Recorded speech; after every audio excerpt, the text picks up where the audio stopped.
ওটা খুবই হেল্পফুল ছিল স্যার, মানে সেদিনকে আপনি যে কোশ্চেন অ্যান্সার বিষয়গুলো আমাদের সামনে রেখেছিলেন, সেদিনও বলেছিলাম যে আমরা ওইভাবে সেদিন মানে প্রথম যেন আমি অন্তত মানে ওইভাবে ভাবনাটা এসছে মনের ভেতর যে ওইভাবেও ভাবা যায়, বা ওই কোশ্চেন গুলো রেগুলার মানে আহ, বাচ্চার সাথে প্যারেন্টসদের ওইভাবে একটা আমার মনে হয় বেশি কানেকশন তৈরি হবে, মানে ওই কোশ্চেন গুলোর মধ্যে দিয়ে যদি বাচ্চার সাথে আমরা কাজ করি, তা আমার মনে হয় যে কানেকশনটা আরো বেশি তৈরি হওয়া সম্ভব, অনেক বেশি সম্ভব।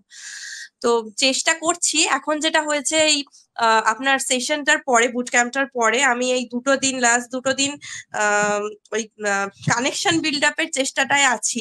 এবং হুম।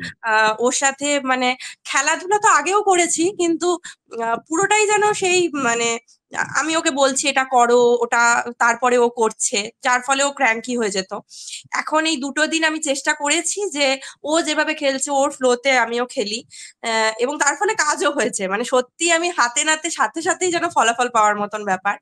মানে ও করছে, ওর সাথে আমিও তালে তাল মিলিয়ে কাজ, মানে ওর সাথেই খেলা করছি, ওকে মানে বাহবা দিচ্ছি বা খুব ভালো। তো সাথে সাথে মানে সঙ্গে সঙ্গেই দেখছি ওর মুখটা একদম হাসি হাসি হয়ে যাচ্ছে, চোখে চোখ রেখে একেবারে মানে ও খুব উৎফুল্ল, এটা বোঝা যাচ্ছে। তো বুঝতে পারছি যে না, কাজ হচ্ছে। এই কটা দিন, এই দুটো দিন ওকে থেরাপির ওপর, মানে থেরাপির যে কাজগুলো সেগুলোতে আমি বেশি প্রেশার একদমই দিইনি, যেটা দিচ্ছিলাম। এখন শুধুমাত্র ও যা করছে তার মধ্যে দিয়ে দিয়ে অল্প বিস্তর যেটুকু হয় কাজ সেটুকুই করছি, কিন্তু হচ্ছে কাজ, এটুকুই বলবো।